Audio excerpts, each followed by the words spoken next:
अस्सलाम वालेकुम, कैसे हैं आप सब। उम्मीद करती हूँ आप सब बिल्कुल खैरियत से होंगे। लेकिन मैं अभी भी खैरियत से नहीं हूँ, मेरी तबीयत अभी ठीक नहीं हुई।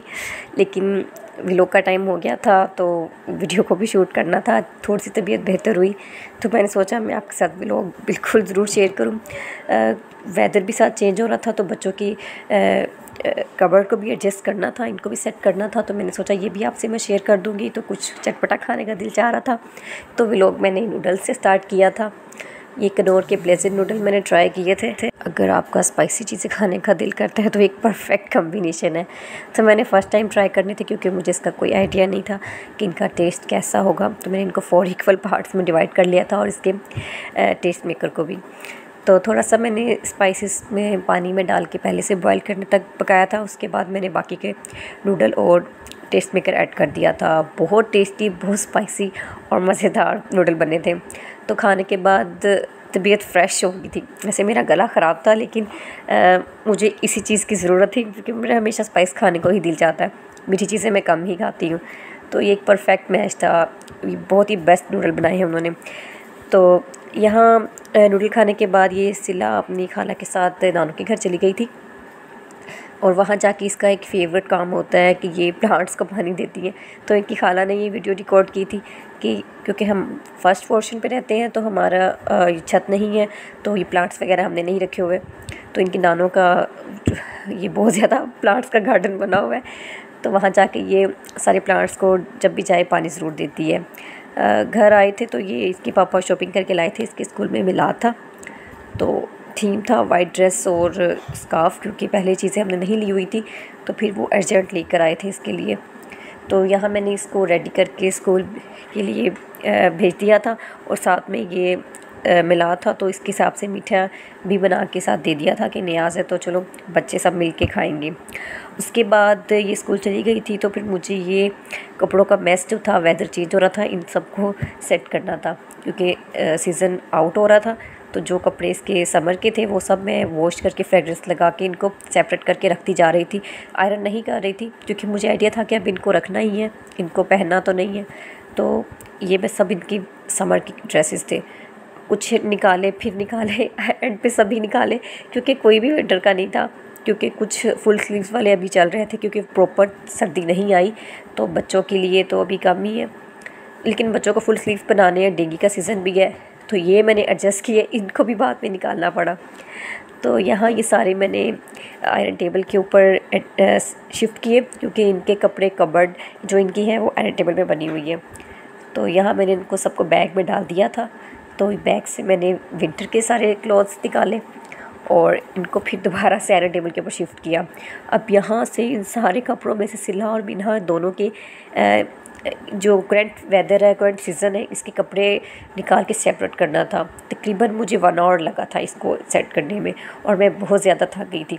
तो यहाँ राइट साइड पे मिन्हा के कपड़े और लेफ़्ट साइड पे सिला के। तो मिन्हा के कपड़े कुछ ज़्यादा थे, एडजस्ट नहीं हो रहे थे, हैंगर कम पड़ गए थे और मैं भी सोच रही थी कि अभी तो ये करंट लास्ट सीज़न के थे सारे कपड़े, अभी न्यू सीज़न के कुछ कपड़े खरीदे तो मुझे हैंगर भी और लाने पड़ेंगे। अच्छा, यहाँ जो ज़्यादा वार्म क्लॉथ से जिनकी अभी ज़रूरत नहीं थी उनको मैंने पीछे ही तय लगा के रख दिया था और ये पूरे सीज़न में ऐसे पीछे ही रहते हैं क्योंकि डेली यूज़ नहीं करने होते। तो मैं खुद ही निकाल के बच्चों को पहना देती हूँ। और सिला के और बिना के ये 2 ड्रेस थे जो बिल्कुल सेम है, तो ये मैंने सेंटर में रख दिए थे ताकि ये अपने कपड़े जब खुद निकाले तो इसको पता चल सके, क्योंकि सिला अपने कपड़े खुद निकाल लेती है, खुद सिलेक्ट करती है तो इसके लिए ईजी हो जाएगा। ये टी शर्ट्स थी जो मैंने नहीं रखी थी कि सर्दी आएगी तो ये नीचे पहन सकेगी। और ये इसकी पैड्स वो मैंने हैवी हैगर पे रखी हुई है, ये बेबी हैगर के साथ नहीं एडजस्ट की हुई। और यहाँ ये मिन्हा का बेबी बैग है, ये यहीं पे रखती हूँ कि बाहर जाना होता है, इसका डायपर फीडर और एक ड्रेस इसके अंदर इजीली आ जाता है। और बहुत ज़्यादा थक गई थी तो उसके बाद भूख लग रही थी बहुत ज़्यादा भूख लग रही थी तो सिला भी सो के उठ चुकी थी। ये शाम का टाइम था तो फिर मैंने गोभी के पराठे बनाए। और एक बात ऑनेस्टली बताऊँ कि मुझे पहले रोटी भी बनानी नहीं आती थी, तो मैंने शादी के बाद सीखी थी। बाकी चीज़ें कुक कर लेती थी पर रोटी नहीं बनानी आती थी। और पराठे भी मुझे अभी रिसेंटली ही आया है, दूसरों पे डिपेंडेंट थे, कभी खाने का दिल चाहे तो कभी किसी से रिक्वेस्ट करना, कभी किसी से रिक्वेस्ट करना, जो कि बहुत ज़्यादा ऑकवर्ड सा होने लग गया था कि जब दिल चाहे तो किसी को कहोगे हमें बना कर दे। तो इसलिए मैं सोचती हूँ किसी पे डिपेंडेंट नहीं होना चाहिए, अपना हर काम खुद से करना आना चाहिए। तो हर चीज़ इंसान को आनी चाहिए। तो अब जो चीज़ मुझे नहीं आती मैं हर चीज़ खुद सीख रही हूँ, ताकि मुझे कुछ डिपेंड किसी पे ना करना पड़े। तो मैंने यहाँ गोभी को अच्छे से मैश कर लिया था, और आप देखेंगे कि मैंने बहुत अच्छा पराठा बनाया था और बहुत ज़्यादा क्रिस्पी बनाया था। पेड़े छोटे छोटे थे, क्योंकि जितना छोटा पेड़ा होगा उतना ही पराठा क्रिस्पी बनेगा और उतना ही वो पतला बनेगा। तो इसको अच्छे से मैंने बेल लिया था, और ये मैंने 3 पराठे बनाए थे। उसके बाद जाके मुझे एक परफेक्ट पराठा बनाना आया था। पहले 3 पराठे जो बनाए थे वो मेरे टोटली वेस्ट गए थे। तो लेकिन मैं डिसअपॉइंट नहीं हुई, मैंने अपनी कोशिश जारी रखी, और अल्हम्दुलिल्लाह कि मुझे आज एक अच्छा पराठा बनाना आ गया है।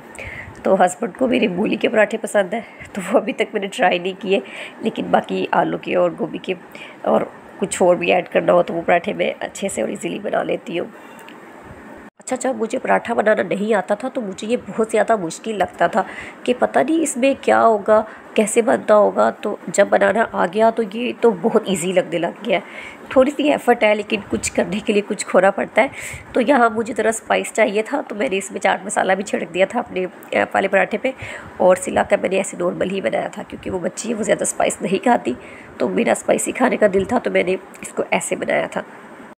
और यहाँ मुझे आज वीडियो रिकॉर्ड करने में, वॉइस ओवर करने में तकरीबन 1 आवर लगा, क्योंकि मेरा गला बहुत ज़्यादा बैठा हुआ है। मुझे तकरीबन हर 2 मिनट के बाद से वक्फ़ा देना पड़ रहा था। तो फिर मैंने वॉइस ओवर किया, तो बहुत ज़्यादा डिफ़िकल्ट हो गया था मेरे लिए आज व्लॉग बनाना ये।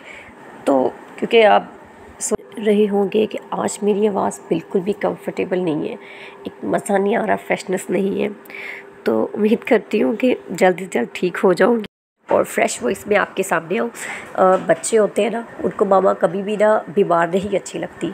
सिला कहती है मम्मा कब आपका गला ठीक होगा, कब आप ठीक होगी, आप उठ जाए, आप ये करें, आप वो करें। और मेरा कुछ भी करने को दिल नहीं, मेरा दिल चाहता है बस रेस्ट करूँ, लेटी रहूँ और कुछ ना करूँ। लेकिन बच्चों के लिए ये सब करना पड़ता है।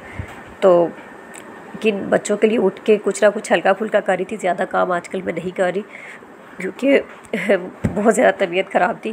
तकरीबन 5 दिन से मुझे बहुत ज़्यादा फ़ीवर और कॉफ़, फ्लू वगैरह सब कुछ। जैसे ही सीज़न चेंज हुआ तो फ़ौरन मेरे पे अफेक्ट हो गया। अल्हम्दुलिल्लाह बच्चे बचे हुए हैं, लेकिन मुझ पे सबसे पहले इसका अफेक्ट हो गया। तो यहाँ देखिए आप, पराठा कितना क्रिस्पी, कितना फ्रेश बना हुआ है। तो आई होप कि आपको ये बहुत ज़्यादा अच्छा लगा होगा। तो यहाँ इसके बाद मैंने सिला का भी रेडी किया सेम वे, कुछ भी चेंज नहीं करना था, बस सेम फिलिंग की, सेम मेथड के साथ मैंने ये इस पर भी फिलिंग कर दी थी। और मुझे ना लग रहा था कि गोभी की बहुत ज़्यादा हो जाएगी, तो लेकिन बस थोड़ी सी बची थी, तो कोई ज़्यादा नहीं हुई थी, बस हल्की सी बची थी। तो देखिए मैंने कितने छोटे छोटे पेड़े किए थे, और जब पराठा बनाया तो ये बड़े भी हो गए और ये बहुत ज़्यादा क्रिस्पी बने थे। और पराठे हमेशा क्रिस्पी ही अच्छे लगते हैं, क्रिस्पी हो और पतले हो तो वो पेट भर के खाए भी जाते हैं। तो सिला ने जब खाया तो कहती मम्मा वाह आपको भी पराठा बनाना आ गया है, क्योंकि मैंने सिला को पहले नहीं बना के खिलाए थे, अपने हस्बैंड को खिलाए थे। तो ये भी बहुत ज़्यादा खुश हो रही थी, कहती मम्मा अब भाभी मुझे पराठा बना के दिया करेगी। तो क्योंकि इनकी मामी, इनकी पप्पू और चाची वगैरह बना लेते हैं, तो मुझे नहीं आते थे, तो ये वहाँ से खाती थी। तो बहुत खुश हो रही थी, एक्साइटेड थी कि मम्मा भी बना लेती है। तो बस मेरा आज का यही व्लॉग था।